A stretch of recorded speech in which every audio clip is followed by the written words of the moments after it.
Hello friends, welcome back to my channel. இந்த வீடியோவில் Pallipalayam chicken பண்ணியிருக்கோம். ஒரிஜினல் பள்ளிப்பாளையம் சிக்கனில் வந்து ஸ்பைஸ் பவுடர் எதுவுமே ஆட் பண்ண மாட்டாங்க. வரமிளகாய் மட்டும்தான் யூஸ் பண்ணி சிக்கன் பண்ணுவாங்க. ஸோ நம்ம அதை எப்படி பண்ணலான்னு வீடியோக்குள்ளே போய் பார்க்கலாம். ஃபஸ்ட்டு சிக்கனை மேரினேட் பண்ணிடலாம். சிக்கனில் கொஞ்சம் மஞ்சள் தூள் ப்ளஸ் அரை டேபிள் ஸ்பூன் அளவுக்கு ஜிஞ்சர் கார்லிக் இஞ்சி பூண்டு பேஸ்ட்டு போட்டு ஊற வச்சிடலாம். மிக்ஸ் பண்ணி 15 மினிட்ஸ் இருக்கட்டும். ஸோ அது ஊறுற டைமில் நம்ம நெக்ஸ்ட் என்னவோ இதுக்கு ப்ரிப்பேர் பண்ணலாம். மெயினாக பள்ளிப்பாளையம் சிக்கனுக்கு வந்து சின்ன வெங்காயம் யூஸ் பண்ணுவாங்க. நான் சின்ன வெங்காயம் யூஸ் பண்ணல இன்றைக்கி. நீங்கள் இருந்தால் யூஸ் பண்ணிக்கலாம், அது நல்லா தான் இருக்கும். பெரிய வெங்காயம்லாம் பண்ணாலும் சேம் டேஸ்ட் தான் இருக்கும். ஸோ நான் ஒரு பெரிய வெங்காயத்தை கட் பண்ணி வச்சுருக்கேன். வரமிளகாய் பாருங்கள், நான் அதில் இருக்கிற சீடு எல்லாமே எடுத்து வச்சுட்டேன். இவ்வளோவான்னு பார்க்க வேண்டாம், எல்லாத்தையும் சீடெலாம் எடுத்துட்டேன். காரம் அவ்வளோ இருக்காது. நெக்ஸ்ட்டு பேனில் ஆயில் ஊற்றிக்கோங்க. ஒரே ஒரு சின்ன துண்டு பட்டை போட்டிருக்கேன். அது கூட சோம்பு ஜீரகம் சேர்த்துக்கோங்க. சேர்த்து அது நல்லா பொரிஞ்சதுக்கப்புறமா நம்ம இந்த வரமிளகாயை உள்ளே போட்டுடலாம். இந்த அளவுக்கு வரமிளகாய் எடுக்கணும். இதுதான் ஃபுல் காரம் கொடுக்க போது. நம்ம ஸ்பைஸ் பவுடர் எதுவும் ஆட் பண்ண போகிறதில்ல.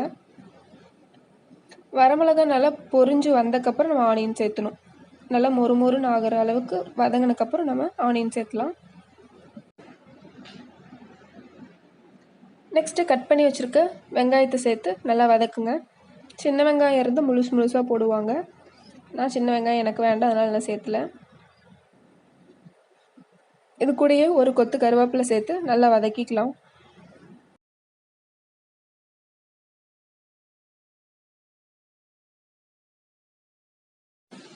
கூட கொஞ்சம் சால்ட் சேர்த்து நல்லா வதக்கிக்கோங்க.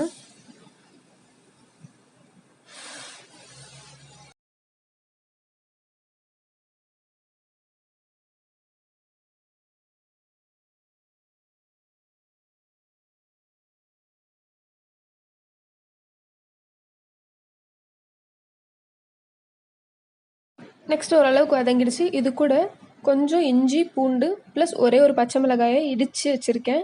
அதை சேர்த்து நல்லா வதக்கிக்கலாம்.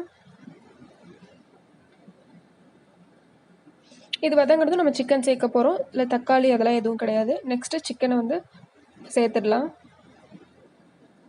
சேர்த்து நல்லா மிக்ஸ் பண்ணி விடுங்க.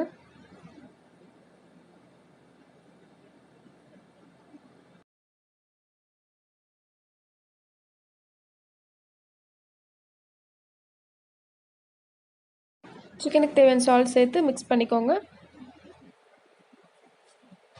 ஸ்பைஸ் பவுடர் எதுவுமே நம்ம ஆட் பண்ண மாட்டோம். ப்ளஸ் தண்ணி ஆட் பண்ணாமல் அப்படியே தான் குக் பண்ணுறோம். சிக்கன்லேருந்தே அந்த ஃபேட் வரும், ப்ளஸ் நம்ம ஆயில் சேர்த்துருக்கோம். எல்லாம் சேர்ந்து நல்லா வதங்கி நல்லா வரும். அது வரைக்கும் வெயிட் பண்ணலாம்.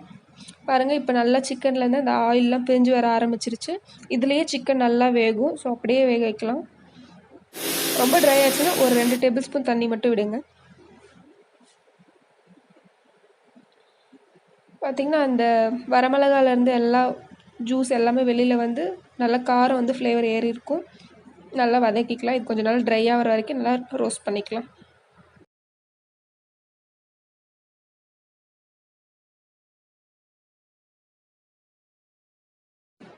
இன்னும் நம்ம சேனலை சப்ஸ்கிரைப் பண்ணலைன்னா சப்ஸ்கிரைப் பண்ணிவிட்டு பெல் பட்டன் கிளிக் பண்ணி ஆல் கொடுத்துக்கோங்க. ஸோ நான் ஃபர்தராக போடுற வீடியோஸ் எல்லாமே மிஸ் பண்ணாமல் பார்க்கலாம். இப்போ பாருங்கள், நல்லா ட்ரை ஆகிட்டு கலரெல்லாம் மாறிடுச்சு. இதில் நான் எந்த பவுடருமே ஆட் பண்ணல. வெறும் ஆனியன் அந்த வரமிளகாயில் இருக்க எசன்ஸ் தான் வந்திருக்கு. ப்ளஸ் கொஞ்சம் கொத்தமல்லி சேர்த்து நம்ம நல்லா மிக்ஸ் பண்ணிக்கலாம். இது இன்னும் நல்லா ட்ரை ஆகணும். ட்ரை ஆகிற வரைக்கும் நல்லா வச்சுக்கோங்க. இல்லை உங்களுக்கு இந்த அளவுக்கு போதும் அப்படின்னா எடுத்துடலாம். அவ்வளோதான், ரெடி ஆகிடுச்சு. பள்ளிப்பாளையம் சிக்கன் ரெடி ஆகிடுச்சு. இது கூட தேங்காய் சேர்த்துவாங்க. தேங்காய் வேணால் நீங்கள் சேர்த்துக்கலாம். கொஞ்சம் கட் பண்ணி பீஸாக கட் பண்ணி அதை நம்ம வெங்காயத்து கூட சேர்த்துக்கலாம்.